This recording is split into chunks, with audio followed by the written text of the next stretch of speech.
A year ago, my father passed away, and he had some, nice wood guns.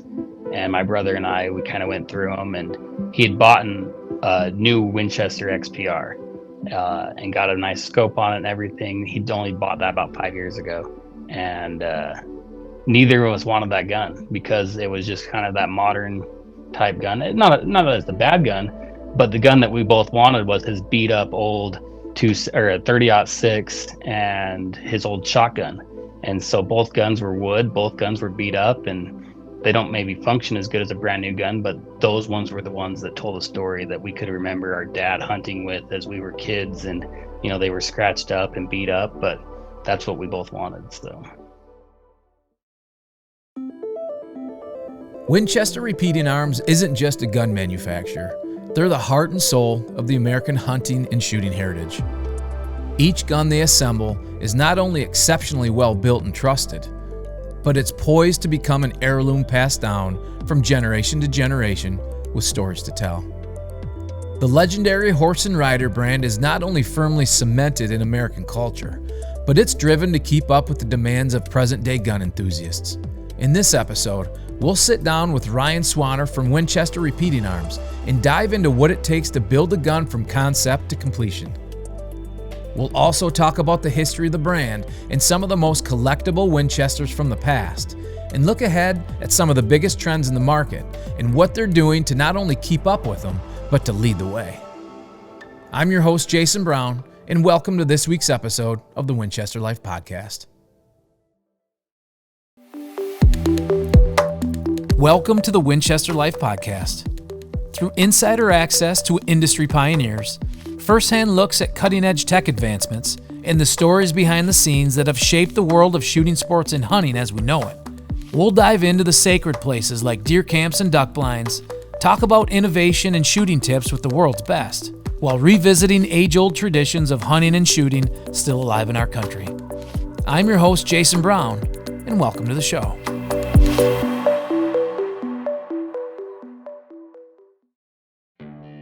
The Winchester Life Podcast is brought to you by Winchester Ammunition, Winchester Repeating Arms, Winchester Safes, White Flyer Targets, Folds of Honor, Birchwood Casey, Walkers, Winchester Pet, and Winchester Optics.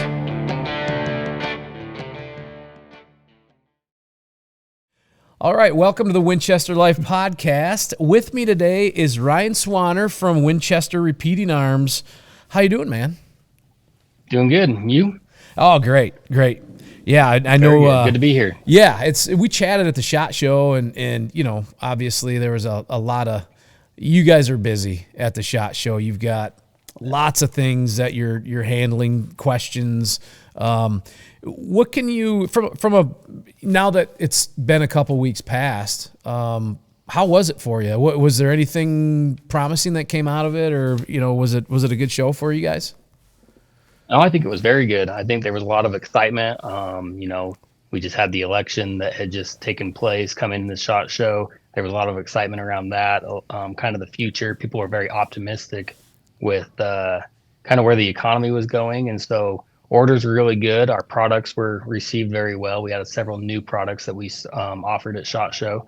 And then I think the overall market that I'm feeling right now is pretty good and pretty positive coming out of SHOT Show. Yeah, it's good, man.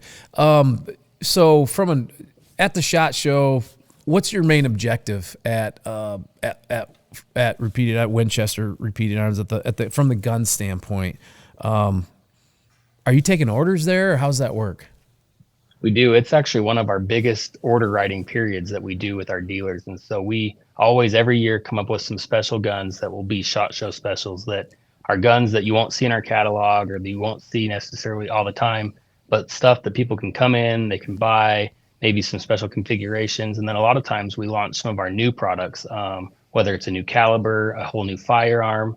Yeah. And so there's always a lot of excitement around SHOT Show at the Winchester Repeating Arms booth. And yeah, it was a great, this year we had the 21 Sharp on the Expert that was brand new. We also had several configurations of XPRs that are brand new this year that you may not see again in the future. We'll kind of see how things play out, but a lot of times we like to give these special products a time that dealers can come in, they can order them, and they may not be able to get them again. So. Yeah. So if you break those down, if I'm at home and I'm like, oh, I love Winchester guns, like I want to buy one of those special run. What are they? Where can they get them? Is it possible to still buy them? For sure, yeah. A lot of times the dealers will just buy them without having a back order for them, and so you can either call us here at Winchester. We can tell you what our main dealers are, or just go into your local gun shop and tell them what you want, what you're looking for. And then a lot of these local guys buy direct right from us. And if they don't buy direct right from us, a lot of them will buy through distribution. We've got a lot of great distribution partners that carry these guns. And so if you're wanting one of the SHOT Show specials, it's best to get in there, pretty early in the year to make sure you get one of those, because some of them are limited runs. And so get in now, get in early, get those orders in. And then we build those guns throughout the year. Some of these SHOT Show specials we do carry over year to year. An example of that is our Winchester Model 70 in maple and French walnut. Those have just continually done really well. We haven't been able to keep up with the demand on those. And so year after year, we continue to offer those just so that someone doesn't lose out on getting one of those guns. Yeah. Yeah. And so for the specialty woods and stuff, we'll get into a little bit of how you guys select that stuff later. But backing up, what's your role at Winchester? How long have you been there? Okay, so my role right now is the product manager of Winchester Repeating Arms. So basically all the firearms that Winchester offers currently. I've been at the company about 8.5 years. I've kind of moved my way up the corporate ladder here. Started as a credit manager and then moved over as an assistant product manager for a few years, and was then also the supply chain manager over the firearms. And then about 3 years ago, I moved into the role as product manager. Okay. So as things progress, from a product manager standpoint, what's the next level for you? Like what's your goal within Winchester? My goal, honestly, just being at the company, I'm living a dream right now. I can honestly say that this is a dream job, product manager of Winchester Repeating Arms. It's pretty cool. But obviously just be more involved with the guns, just continue to grow. Obviously there's maybe some management positions above me, my boss, but really where I'm at right now, it's awesome. Like yeah. I'm helping grow the Winchester name, the modern, Winchester. And there's only, a few of us here on the Repeating Arms side that get the opportunity to do that. And it's a pretty special, it's a cool job. So yeah, obviously in the future, I'd like to move up maybe to my boss's role, but right now it's awesome. I'm living the dream. Yeah. I think that's the same thing that I've heard over the years with anyone who works at Winchester Ammunition, Winchester Firearms, Repeating Arms. I mean, it is how you're treated. You feel honored to be in the position that you are. And they treat you great too, and it's a family oriented atmosphere. And what I've seen in the history is just great people working there. And yeah, it's a testament to, I think, what they've built as a brand, and also the people that it attracts, like yourself. I know you, just from past conversations, you're an outdoorsman. You love to hunt. It's part of your family upbringing, right? Correct. Yeah. And like you were saying, this place is just a family. I hunt with a lot of the guys I work with. We go out on our own personal time, spend time in the outdoors. But yeah, I grew up in a family that hunted. I grew up not far from the office here, out in the country on a little dairy farm. And my dad from a young age would take me and my brother hunting, whether it was deer hunting, duck hunting, elk hunting. And so coming up, we were very family oriented, especially being on a dairy farm. Everyone had to, pitch in here and there to make things work. And, it's awesome. And then coming to work for a company like Winchester, it's great. I've had, last few years, we've had a little family issues, and, a lot of the people here at the office have stepped in. They always are watching your back. It's like a family, like you were saying. Yeah, so man. Pretty cool. I love that. So kind of let's go to the beginning of a firearm design. What's step one? I know there's a million processes, but what goes into the design process in the beginning, and how's that kind of translate all the way through? Yeah, so it's a several year process, and so step one is kind of just myself, maybe our sales manager, kind of looking at what the market trends are doing, what the market's doing, what we have currently in our lineup, and then maybe something that we're missing, and so we can come up with some ideas. We look at the some competitors or stuff like that, and then just come up with a plan. Okay, let's use the Winchester Ranger. That's our newest model that we've launched. It's a lever action 22. It's something that Winchester had 20 plus years ago in the 94 22, but currently we did not have a lever action 22 rimfire. Yeah. And so we, started doing some market research, looking at, what other people are doing, and then come up with a plan of, okay, it's got to do this, it's got to do this. And then we've got to hit certain price points, things like that. And then it just goes into the development. We give our ideas to our research and development department, who's here in Morgan, Utah as well, and they go to work and they make the gun, they make prototypes, and then after that we make a full drawing package. And sometimes we don't know exactly which factory this gun's going to go to, and so we make it so that depending on whether we go to our Portugal factory, our Turkey factory, our one in Japan, anybody could take these drawings and make that gun. And so it's fully designed, fully developed here in the US. And then we take it to a factory and then them start quoting it. And we do a bunch of different testing along the way. But like I said, it's several years in the making. This isn't just something that we think of overnight, come in and we have it in a few months. This can take up to a couple of years. So let's take the 6.8 Western, for example. That was a beautiful Browning Winchester collaboration, and I think that's probably one of my favorite projects we've been a part of. But from behind the scenes, how did that start?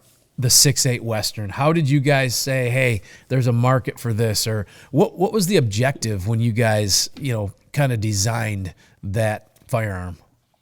Yeah. So first off, the ammo guys came to us and they had this idea of a new, short Magnum cartridge. And they came to us gun guys, both the Browning guys, the Winchester team, and said, hey, we want to put this in your rifles. We want to come out with something new. They actually had a couple different names for it. It wasn't originally 6.8 Western. It was something different. But, a couple years in development, we got some ammunition from the ammo guys, loaded up, tested them in our guns, and we came up with a great product. And so we launched that. I guess it's been 3 years ago or so. I think it was Browning did 2019. I think it was before COVID. I think, wasn't it? Yeah, 2019. I think 2019 was our 350 Legend. That was a massive launch as well. And then it might have been 2020 or 21. Oh, so it was a 2021 launch. I think 2020 was the production side of things. It was in field for the first time in 2020, correct. I believe. Yeah, you are correct. And then 21, because I killed a mule deer in 21. It's not up here, but I killed a mule deer in 21 with 6.8, and it was still, I think, it had just been launched. I was using an XPR, but. No, it was cool. It was cool development. It was good team effort between, the gun side, the ammo side, and we came up with a plan and launched. It was great. It was a big success. It's been good on both the Browning side, the Winchester side, and it was a cool collaboration between the two brands. Yeah. So when you guys come up with the concept, in that specific situation, ammunition came to you guys. Who sits down at the table next? Is it the designers, the engineers, how's that all, how's that work? Yeah, so like on the ammo side, they had their ideas and they had their engineers that were kind of, making the case, making the bullet types, testing aftermarket or other bullets from other companies. They were doing all the work on the ammo side. Our engineers then sat down and said, okay, what do we need to do to make the gun function with this? It's using this case. Do we need a new bolt, or can it use an existing bolt? What do we have to do to the barrel? Obviously, it's going to have to be rechambered, a new chamber. And on some of our guns, because the 6.8 is similar to the short magnums, we were able to take the same bolt, same magazine, things like that, and then just do a barrel change. So the development of the 6.8 wasn't too difficult on the firearm side. It was more just a barrel change, and then we run through our testing, make sure that works, make sure it hits accuracy specs, things like that. Yeah. No, that was probably one of my favorite projects that we worked on, and not to mention that the 6.8 is just a wicked round. I used it. It was 2020, and it was now that we started talking about it, we had a Kansas deer camp, and I shot a great whitetail with it, and it never moved. Like, it's rare that you shoot a whitetail with a rifle, really, honestly, that it just, you put it down. It wasn't a high shoulder shot either. So, it's just one of those things, and that doesn't happen every time, obviously, but it just the energy that sucker has, and the capabilities to shoot at distance is pretty incredible. Sure. No, it's become one of my favorite rounds. Like I was saying, back in 2021, we'd already launched it. It was the first thing I had killed with it was a mule deer. That same year, my wife took the same gun, shot a cow elk with it, and it performed flawlessly. The very next year, I took the antelope behind me, and took a whitetail in Texas with it. Yeah. Then the following year, took a whitetail in Missouri. That was 23. And then the buck over here, the Euro mount there, I shot this year in 2024 with the 6.8 Western. So it's become one of my favorite rounds. It's my go-to. I've got a left-handed XPR that's all, perfectly sighted in. It shoots great. So it's kind of my go-to gun now. Well, Ryan, now I know why you like the job so much. You just rattled off 8 big game animals that in the last 3 years, man. Like I said, it's a dream job. Yeah, there's no doubt. We'll chat a little bit about the last couple of years in Missouri here down the road. So, okay, so there's probably conflict. I shouldn't say conflict. What is the balance when you look at the tradition of Winchester with innovation, but you have new design models that you're looking at? So you have to kind of keep in, I guess, some tradition in the design, right? Sure. We have to, yes. There's things like the Model 70. We're not going to go update the Model 70 to some, brand new gun. People like the Model 70 because of what it is. It's been around almost, I guess, 88 years now, and it's a reason it's been around that long. The design is there. The action is awesome. Controlled around feed, 3-position safety. There's a lot of great features on that gun. So when we look at, innovation, a lot of guys are wanting carbon fiber barrels and carbon fiber stocks. And, the Model 70 would be a cool gun with that stuff. It would be a more modern gun. But I'll tell you, a few years ago, we put a muzzle brake on a couple models of the Model 70. And man, the comments that we heard from consumers were, "What are you doing? You're ruining a nice legacy gun by just putting a threaded barrel on it." And a lot of guys are going to suppressors and muzzle brakes and things like that. And so when we saw that reception, we're like, "Oh man, we better be careful with the Model 70. That gun is a legacy." Yeah. And I know we talked at SHOT Show, but we sell a lot of wood Model 70s. It's kind of that historic platform. People want it because it's the same gun that their grandpa used. And it works. It's fantastic. And so it's tried and true. So when we're looking at, innovation, we got to be careful. Even with our lever actions, we've got the 73, the 85, the 86, all those, historical rifles that would be cool to have. Some people would want a suppressor ready version, a threaded barrel. But at the same time, are you taking away from that legacy, that history of that gun? So yeah, we look at that.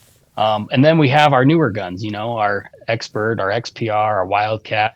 And those are, innovative new guns that are more for your guys that are going out every day, maybe more of a tool that they can put a suppressor on, a muzzle brake. And so they're your more modern guns, I guess. And so we try to separate the legacy from the new modern type guns, if that makes sense. It does. I've got a Model 70 300 short mag, and it's my favorite. It's my favorite rifle.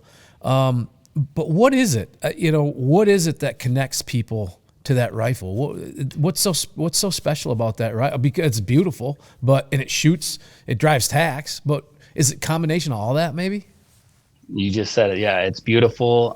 The woodwork is always really good on Model 70s. The metal work is great. The action is super smooth. People really like the 3-position safety, the controlled around feed. And, the guns we're building today are probably the best Model 70s ever built. You hear a lot of people start talking about pre-64 Model 70s, pre-64 94s, because back then in 64, Winchester did take away a few of these features from these guns. They went to more of a traditional push feed just because of what the competition was doing at the time. We've gone back, and these new Model 70s are just like the pre-64s. They've got all those same great features. And to argue they're even better on some things just because of the modern manufacturing techniques that are used. So Yeah, Model 70, people just look to them just because they work and they're accurate, and their grandpa had them, their dad had them, now they want them. So and it'll be around forever. Yeah. In the wood selection, we talked a little bit about this before, but maybe not for the Model 70, but just wood selection for the stocks in general. What's that process like? Is it an easy process? How's that work? It's actually very difficult. And so on the Model 70, we have three different wood models. We've got a maple 4A model. We've got a 3A French walnut, and then a grade 5-6 black walnut. And so to hit those specs of wood grade, you've got to have somebody looking at every one of those stocks before they go to the factory. And so as we talked at SHOT, I think it was about a year and a half ago, I went out on one of these trips to go look at some of these blanks. We flew in. This our wood supplier had thousands of stocks ready for us to sort through, and our quality guy has a stamp of approval that he puts on every stock, and we go through one by one and we look at the figure in the stock. We make sure it meets that grade 5-6 if it's black walnut, or that grade 4 maple, or whatever it is that we're grading. We look at it, we look at both sides, and then we'll even outline it occasionally to make sure the factory knows, hey, make sure you mill it this direction to get that grain of wood. And so every wood stock is different from the other. It's like a fingerprint, not one is ever going to be the same. Yeah. And as we talked at SHOT, the demand of wood guns continues to go up. We can't build enough of these guns, and it's actually becoming very difficult to even get the wood that we need to build these guns. Trees that have this kind of figure are older trees. And so as we cut down trees, as we're making these gun stocks, eventually there's going to be a time that you don't get this higher grade wood, or it's going to become very expensive and very difficult to get. And we're already starting to see that on several of the different types of wood. Yeah. But no, it's cool. There's a lot that goes into a wood, especially a Model 70 super grade. Every one of those stocks has been hand selected as a blank, and then it goes to the factory. And then occasionally at the factory, if we get some stock breakage, depending on how the figure was, or it doesn't meet spec, once you cut it, you might have cut all that figure out of it. And then our factory will then look at it and go, you know what, this doesn't meet spec anymore. And so we do have a pretty big fallout rate as well on our blanks. So not every stock that we pick here ends up making it on a gun if it doesn't end up meeting that grade once it gets to the factory. Sure. How much wood do you guys go through in a year? Do you know? It's a lot. Thousands, like several tens of thousands of blanks. And we get wood from all around the world. A lot of our maple comes from the U.S. Our French walnut's actually still here in the U.S. And then our black walnut's here. But we also use Turkish walnut, which is becoming very difficult to get as well, just because of the amount of trees. But we use that on a lot of our products. But yeah, tens of thousands of blanks of wood get used just by us every year. And that's not including, all the other gun manufacturers that are doing similar type of wood guns. I do think that, our super grades, we do make sure that they're hitting that high grade. So I do think that right now we have the best wood gun of everybody on the market, especially a production gun. We make sure every one of these meets that spec. And so that if somebody goes out there and buys that super grade, they know that they're going to get something special. Yeah. Why do you think there's a connection to the wood? And I agree with you. I feel like there's a trend where it's almost coming back. Even some of my buddies that like to buy guns, they're buying wood rifles now. And they're looking at lever actions. Do you guys know why there's that trend's happening right now?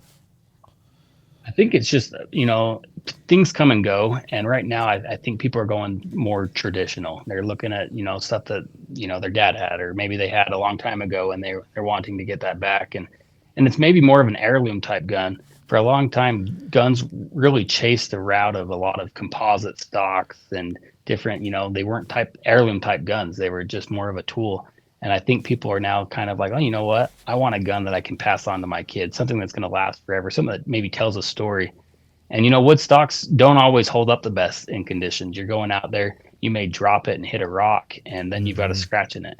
But with that, you have a story. You can remember that elk hunt that you were on when you dropped that gun. Or, I've seen some stocks that have little notches carved into them for every deer you kill with that gun. So I don't know. I think wood stocks tell a story, and they're just more traditional. And I think people are just kind of like wanting to go back to that because I don't know. For a minute there, I think people thought they had to go lightweight or they had to go composite to be able to kill a deer at a couple hundred yards. But they realized that these wood guns do everything that they need.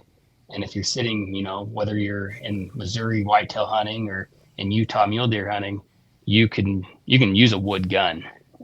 There's nothing. They do everything that a composite gun can do. They just might not have the cool factor or whatever. Yeah. Cool story. I was at NWTF, and you might or might not know this, but Foster Bartholow has a 410 that you guys sent him. He's got 100 notches in that thing now. I think it's 4 years old, and he's been using it for turkey hunting for the last 4 years. He's got 100 turkey kills with that gun, which is insane. But he's like, it's a whatever, a $2,000 410, I believe it's an over under, or it might be a single shot. I actually didn't even tell him or ask him that. But every successful turkey hunt, he's putting a notch in there and putting like a date on it. And he says it's cool. Like you said, it tells a story. And he chose to do that with his wood gun. Well, you can't do that with a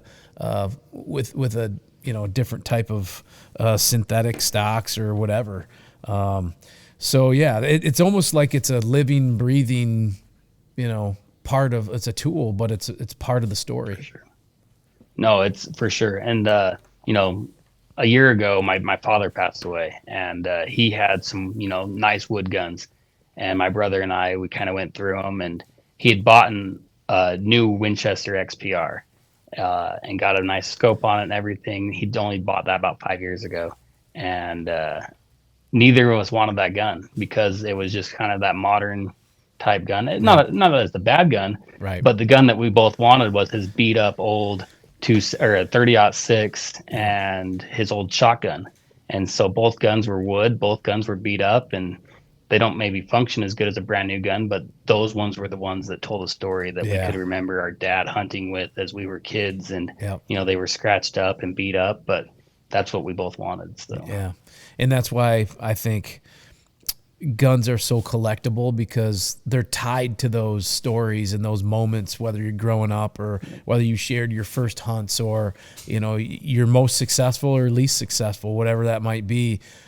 They're kind of like a conduit to the past, and those stories for outdoorsmen are super important. And I think that's, people wonder why do you collect guns? Why do you need more guns? I don't know. I think it's almost hard to explain it. I really do. Stay tuned for part 2 of this week's conversation. But first, after the break, we'll talk with Winchester's Ben Frank and dive into everything ammunition on our weekly Ammo 101 segment. This portion of the Winchester Life podcast has been brought to you by Winchester Pet. From the field to the front seat, the trusted name of Winchester has everything you need for the four-legged friend in your life. For all of your pet accessories, visit worldofwinchester.com. Walkers.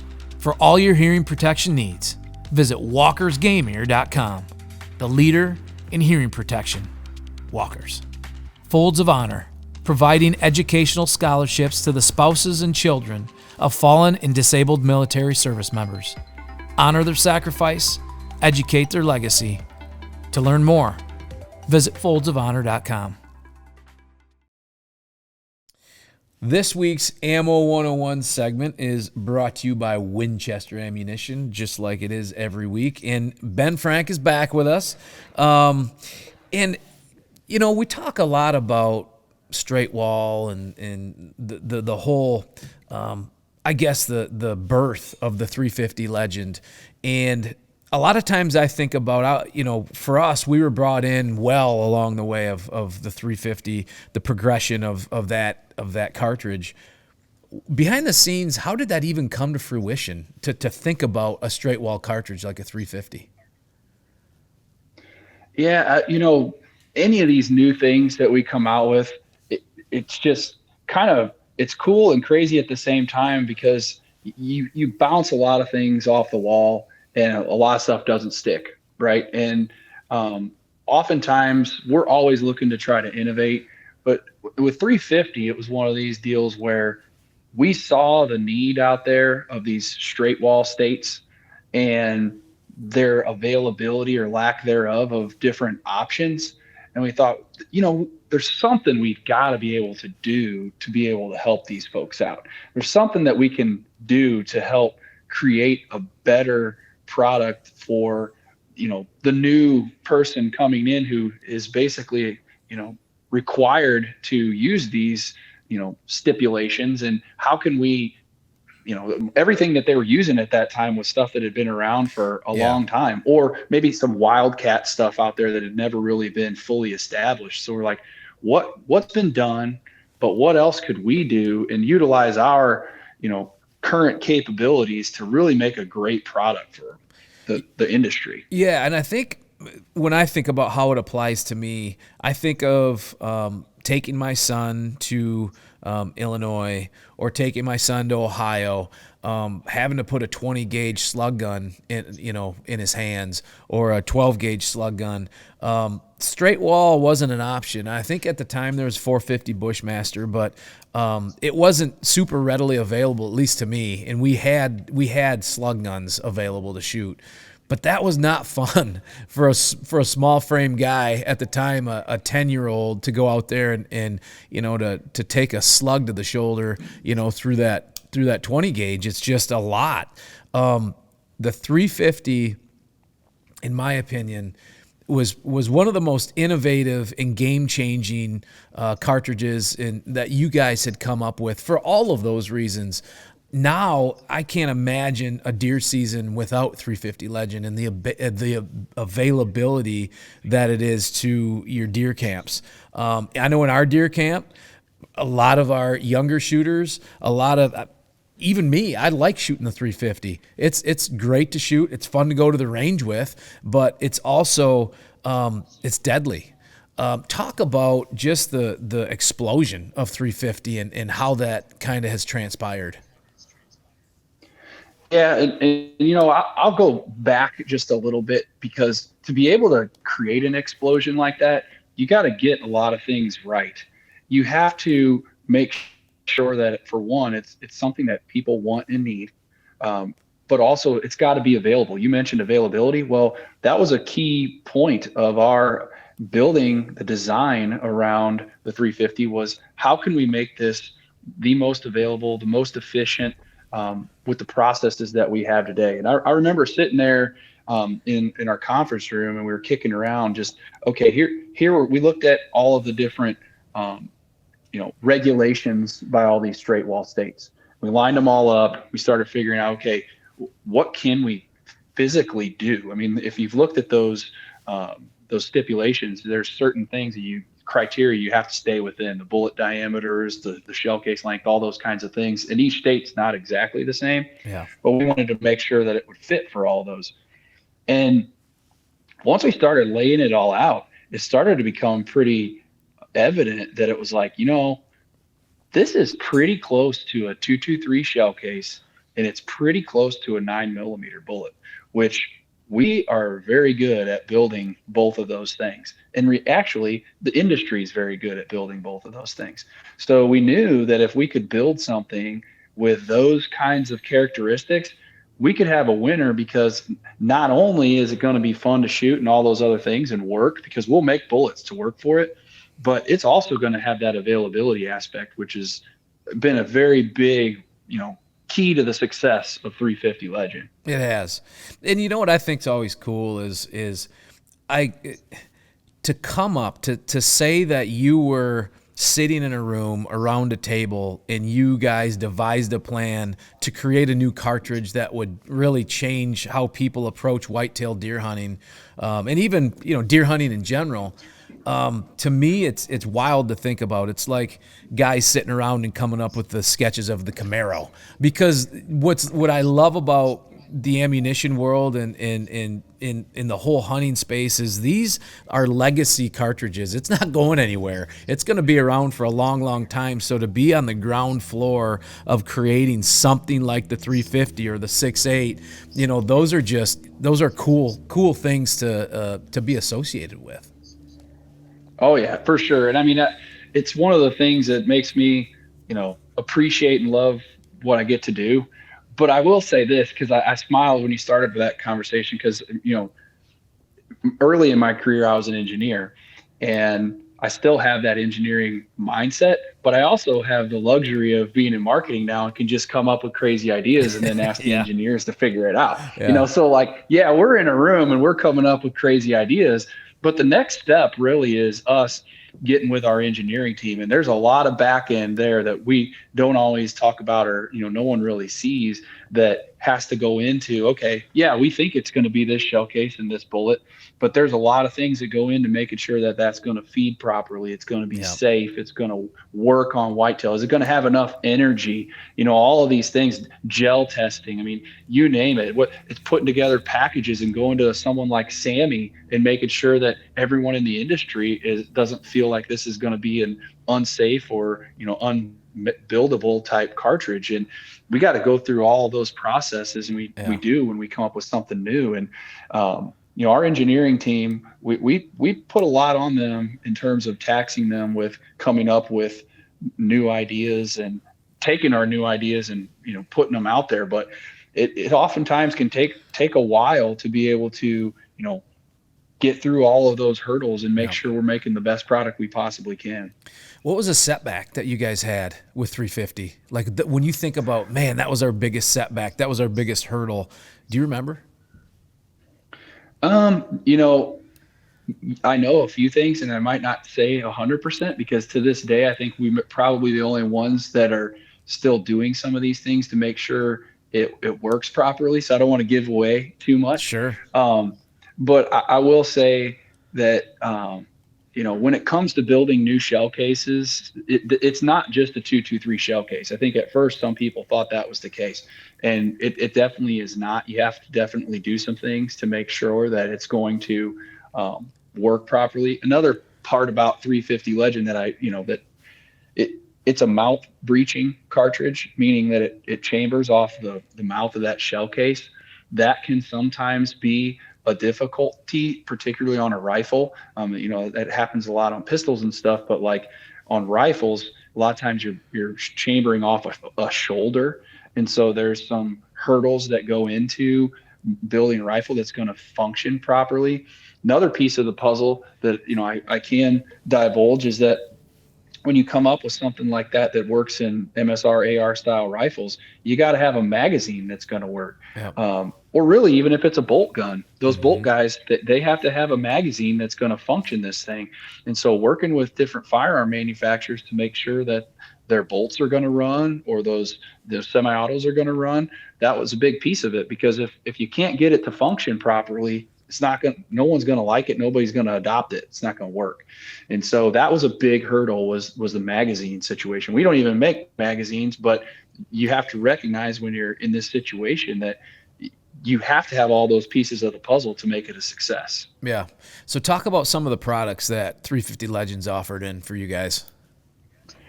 Yeah, so I think I looked it up. I think we have like 7 different in Winchester products that we have. Anything from a FMJ, 145 grain FMJ, to a lot of hunting loads. So we offer a suppressed version. We have, I think really our most popular are our deer season and our PowerPoint. So that 180 grain PowerPoint and the 150 grain deer season, those are really the flagship products, particularly for those who are out hunting. They're highly accurate.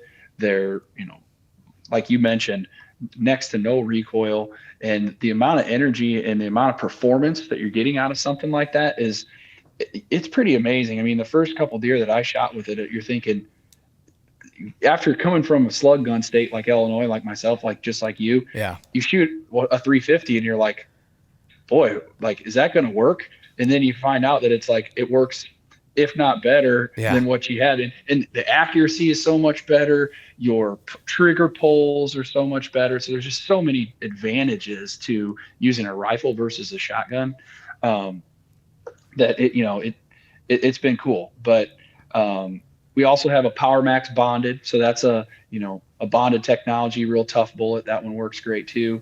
And we continue to look at different things. We got the copper impact as well. Yep. So the copper impact's another 150 grain solid copper projectile, tough bullet. So all of them have been popular though. I mean, like we sell a lot of each one of those year in and year out right now. And 350s quickly become one of our more popular cartridges we build. Yeah, man. I have great memories of 350. I think we've got in my family at least 8 bucks now that are hanging on the wall from 350 Legend. My son, the first year it came out, he shot a buck in Michigan at our deer camp, and then we went to Ohio, shot another buck there, and it's just been a go-to. I shot a buck 2 years ago in Ohio with it, and they don't go far, man. If the placement's right, none of these deer went more than 45 yards. I mean, just in deader than a doornail. So yeah, man, I'm very glad that you guys sat around that table, because it's probably one of my favorite cartridges that you guys have ever developed for a lot of reasons. Yeah. Yeah. When you do those things, you do end up having those kind of memories. You know, it's like, I still remember sitting around that table with the guys and talking through it and looking at bullet boards and looking at what's out there today versus, or then versus what wasn't, and just kind of walking through those. And I remember the first buck I killed was with you guys. We were in Kansas. That's right. And it was one of the first hunts that we did with 350, which was awesome. And, it's just those little things that, I'm very fortunate to be able to have participated in those kinds of things. But I think the cool thing is it's like you, me, all of us, we're all like, we're not just people who work for Winchester or Be Alive. We're people who are passionate about this stuff. And when we're trying to come up with cool new stuff and go out and test it, it's for us too, right? Yeah. It's for us as just hunters, shooters, people. And it's pretty cool when we can come out with cool stuff like that. Yeah, man. So much passion in the Winchester family, and I'm proud to be associated with it, and I know you are too. And I almost forgot about that. We hosted that Kansas 350 Legend media hunt, and that's the first time I think I met you. And that was in 2018, I think, maybe. Something, and that was a rodeo, if you remember. Oh, we had the rain and the tornado, and it was unreal. I mean, it was something. That's another story, but I mean, that was a really cool hunt. One I'll never forget. So yeah, we'll get into that another time, but man, thank you. Yeah. Thanks for stopping by. I loved chatting a little bit about 350 today, man. Hey, thanks a lot, Jason.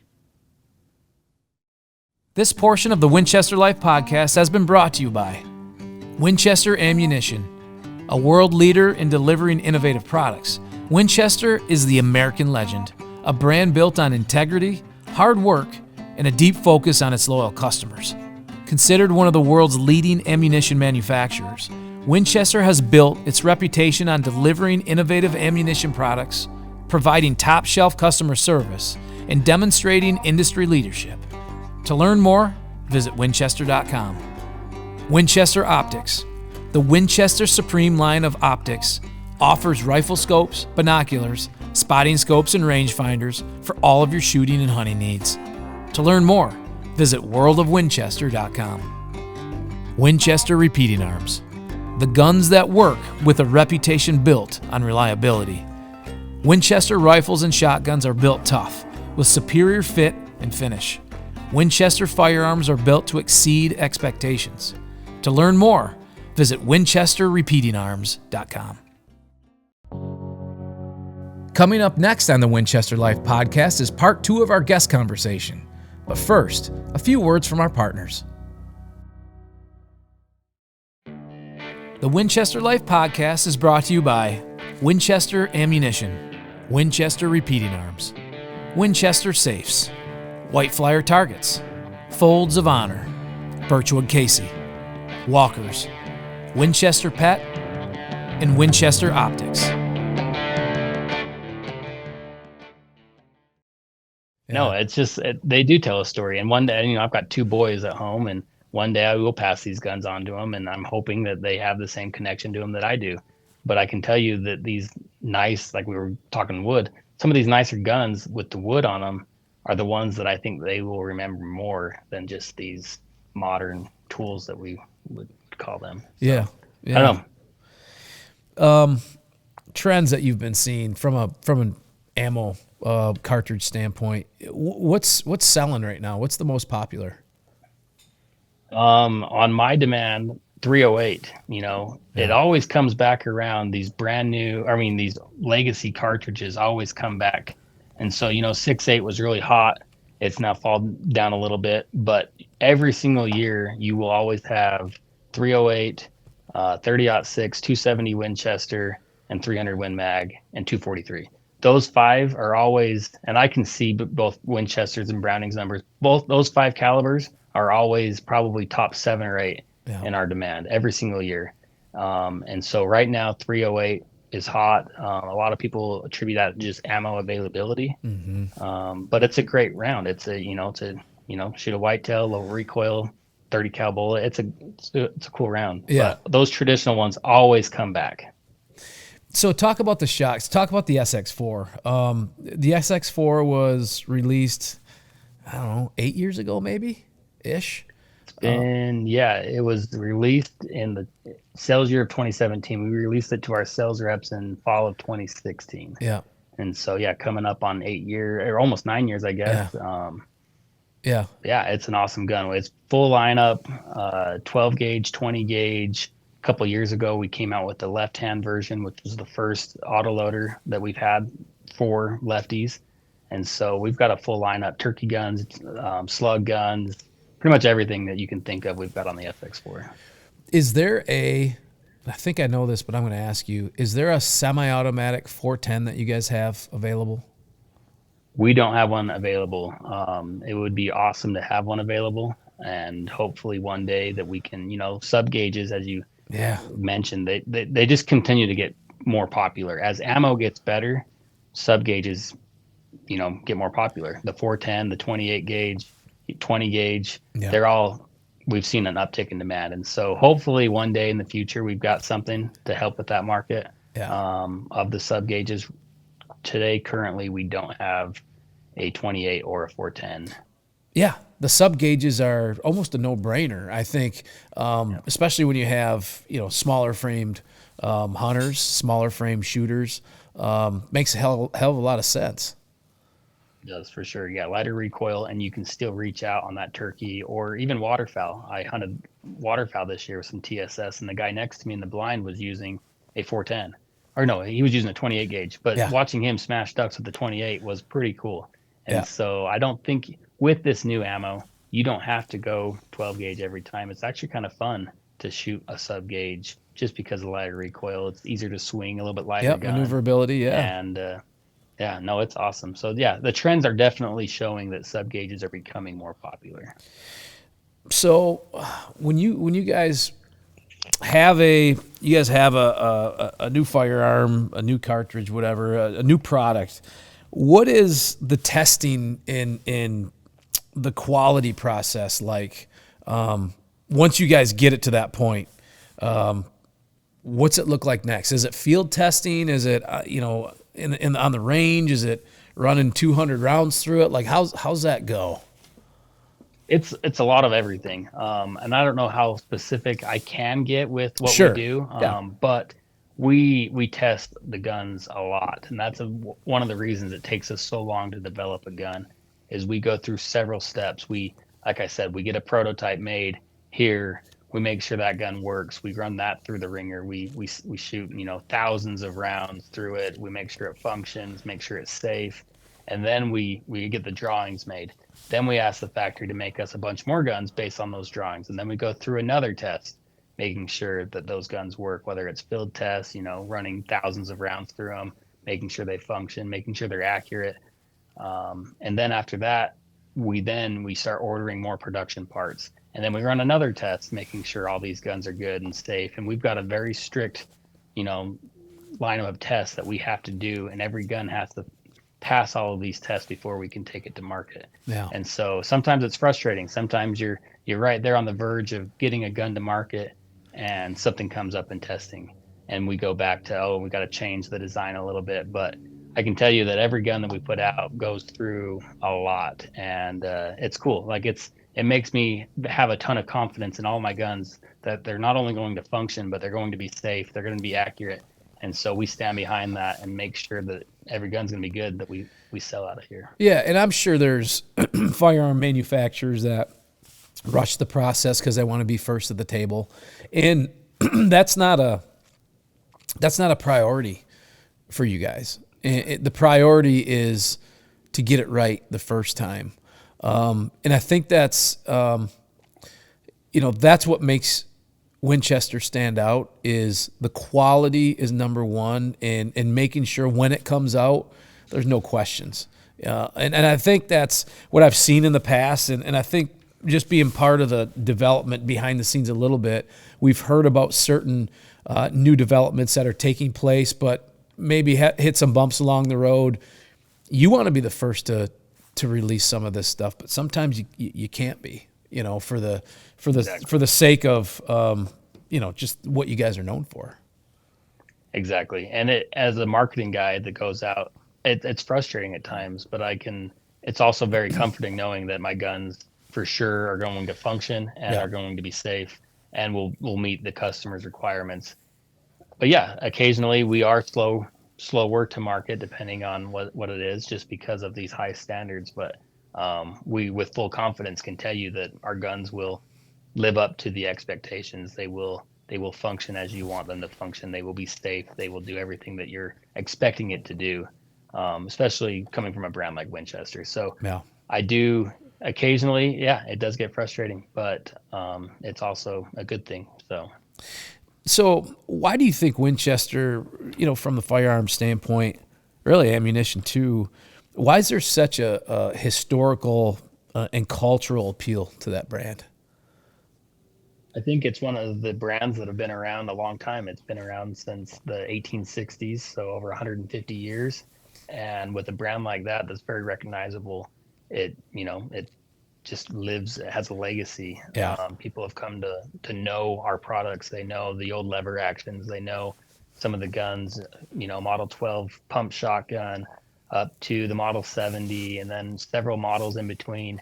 We've always been around the firearms industry, whether it's ammo or guns. We're a player in it, and we're very recognizable. We've got a very good reputation for reliability, for just great products. And so I think that's why people will look to Winchester as one of the leaders in the industry, is just because we've been there, kind of done that, and we continue to do that today. Yeah, and continue to lead, and I think that's what's important is that Winchester Horse and Rider. It's almost 160-year-old brand now, but it represents the past, but it also represents the future. It represents all the technology, all the new innovations. It represents the family that you guys work within the walls of Winchester. It represents all of that. It represents stories in our families, in the woods and in the on the water every year.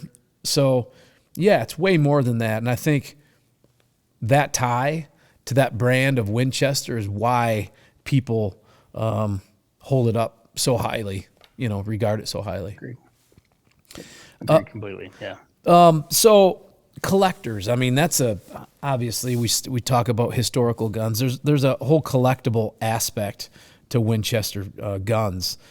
What's the most sought after Winchester gun? Do you know? Like I said, I know the pre-64 guns are always sought after, just because of the manufacturing processes. But if you start looking back into the 1800s, we had several models: the 1866, the 73, 85, 86. There's a lot of models in the 1800s that will be very sought after just because of their age and what they were.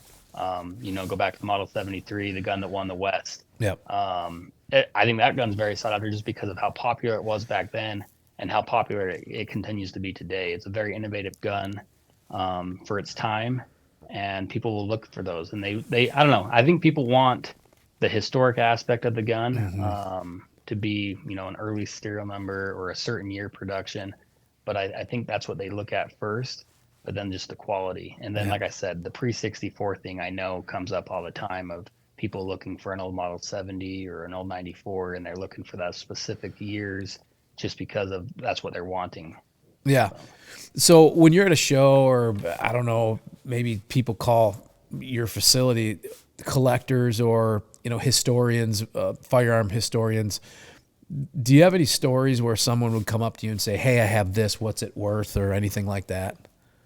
All the time. When I go to the NRA show every year, that's the number one question we get is, "Hey, my grandpa's got an old 94. How much is it worth?" And a lot of times I don't know the answer because there's a lot that depends on what year it was manufactured and what the condition is.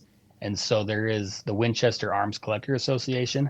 I always refer them to those guys because those guys are experts. They know everything Winchester, whether it was 100 years ago or 50 years ago, they know everything. And there's an expert over there of pretty much every model. And so you can contact them and they will put you in contact with that expert of if it's a 94 you're looking for, there'll be a guy that knows 94 is probably better than anyone in the world. Yeah. That wants to talk to somebody, that wants to give them some input. And then there's also the Cody Firearms Museum in Wyoming. They've got a lot of old Winchesters. They've got a lot of knowledge there. And so depending on what the person's looking for, we also refer a lot of customers to the Firearms Museum just so that they can give some information. And I know they do letters of authenticity and things like that as well up That's there. cool. So a lot of times I don't know the answer just because it was way before my time. I've studied up a lot of Winchester, but there's 160 years of information of millions of guns that have been made that I just don't know the answer on a lot of them. And so these experts definitely do. Yeah, it's kind of like Pawn Stars or American Pickers or some of these old shows where you're looking at antiques and stuff like that. I'm fascinated by that. I think I've watched every episode of American Pickers ever created. I just love that. Back to the old Antiques Roadshow, stuff like that. Is there does the museum buy if someone called them and had a really historic or a limited or a unique piece, is that something that they buy and put in the museum, or do they how's that work? Do you know? It could be. I know that they take a lot of donations. A lot of people want that gun to last forever. Yeah. And money's not something that they're looking for, so they'll donate those guns. I know we've donated a lot of guns up there to them, just historic pieces that we've had here in the building that deserve to be in a museum. And so I think if someone calls them, they may be interested, depending on what it is and what they're looking at. I think having that historic model in the museum would be cool. But I can't tell you for sure if they would buy. They might, or they'll put you in contact with someone that wants to buy it, like one of these collectors. I'm sure one of those guys wants to get their hands on it. Oh yeah, I'm sure. So, what role does storytelling play in the marketing strategy and brand identity for Winchester Firearms? I think we just tell the story of we are.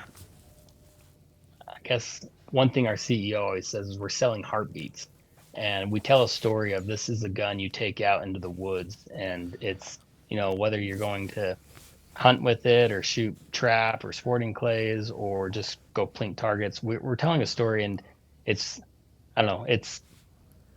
we like you said, we're family oriented. We want people to get in the outdoors. We want people to use our products, but not only just to go hunt, but to also make memories with others. And so I always like what the CEO says, we're selling heartbeats. That's great. It's that I like moment that. Watching your kid shoot their first deer, or watching them, shoot a target for the first time. I had my 6-year-old up, or he's 7 now. He was 6 last year, up shooting for the first time, and shooting these targets at 50 yards was awesome. He had a little scope on his expert, and that was a pretty cool experience for me to watch him get that same passion that I had as a kid and start with that. And so I think that's the story we're telling is, we're not just selling a gun, we're selling what goes with it. We're selling the memories that you're going to make with that gun. Amen to that. The future.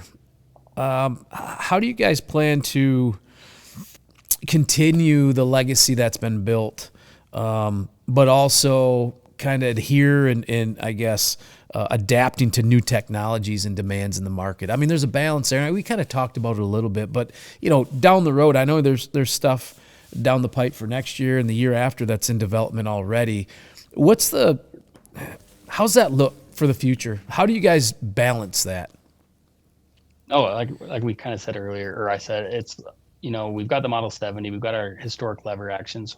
We're not going to do a lot to those guns. We're going to try to keep up with the demand and keep making as nice a guns as possible. But as we look at modern technologies, the Ranger is a perfect example of that. We took a gun, the 94-22, that was almost overbuilt. It was, a really nice gun. A lot of people love it. One of the best, lever action 22s out there. And we took that design and we used modern manufacturing practices to make it more efficient to build. And so now we're able to offer that gun with the same quality and the same function, same accuracy as the 94-22, but at a much lower price. And so it gives us that opportunity to get these guns into people's hands that maybe couldn't afford. A 94-22 today is well over $1,000 or even $1,500. Mm-hmm. If we were to make it, we'd probably be in that same, price point. The Ranger I think the MSRP is like $419. And so it uses a billet solid aluminum receiver, fully machined, and aluminum used to be frowned upon. However, we've learned that it's super durable, it's strong, it's easier to machine, it's going to hold up to the elements, and it comes at a lower price. Yeah. And so using technologies like that will continue to shape the future to help us hit, whether it's a certain price point or trying to come up with a new gun, we will use these modern practices of machining and, some of the different technologies of just building stocks, building, everything that goes into a gun. There's a lot of new technology behind it. And I think we will continue to investigate that. And at the same time, keep the legacy, keep the Model 70, keep the 94, the 95, the 92, all those lever guns that are historic that people love. We'll keep those as is, and then maybe add to it. Maybe we'll add something a little bit more modern that someone may want to throw a suppressor on or something like that, just to fit in with the current market conditions. Yeah. I love it, man. Well, Ryan, thanks so much for taking time today. Super informative. You definitely, in your 8.5 years, man, you've built a wealth of knowledge, and I know you're looking forward to a long career right there at Winchester, man. Thanks for stopping by. It's awesome. Appreciate your time. Anytime. I'll love to, hang out anytime. So thank you. Right on. Hey, thanks so much for listening to this week's show. Please make sure you click the follow button on your podcast apps so you never miss a new episode. This episode was produced by Aaron Cox and Jason Gilbertson, engineered by Jason Freer, directed by Chad Andrus, written and edited by Jason Brown, with behind-the-scenes photography by Kelsey Myers. I'm Jason Brown, and you've been listening to the Winchester Life Podcast. See you next time.